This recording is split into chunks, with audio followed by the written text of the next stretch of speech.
హరే కృష్ణ. మనం ఇప్పుడు సందర్శిస్తున్నటువంటి పుణ్యతీర్థము గోమతి నది. సో ఇక్కడ కృష్ణుడు భీమసేనుడు ఇక్కడ రావడం జరుగుతుంది.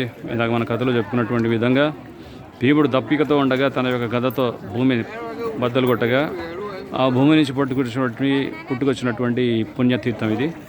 సో దీన్నే గోమతి తీర్థం అంటారు. ఇది 500 ఎకరాల విస్తీర్ణంలో ఉంటుంది ఈ నది. సో ఇక్కడే జలేశ్వర ఆలయం. ఇక్కడ డాకోర్జీ అంటే ద్వారకా నుంచి వచ్చినటువంటి ద్వారకాధీష్ ఈ డాకోర్లో ఇక్కడ ఉన్నారు, ఈ బావిలోనే. సో ఆయన ఉన్నటువంటి ఆ ప్రదేశం ఇది ఇక్కడ చూస్తున్నారు మీరు. సో ఇక్కడ మందిరం దగ్గర ఆయన ఉన్నారు.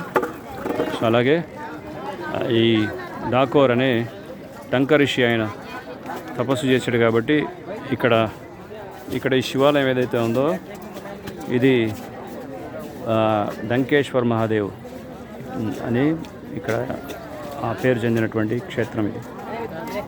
సో ఇదంతా కూడా హిడంబి వనం. అంటే పాండవులు హిడంబి అనేటువంటి ఆవిడని వివాహం చేసుకున్నాడు భీముడు.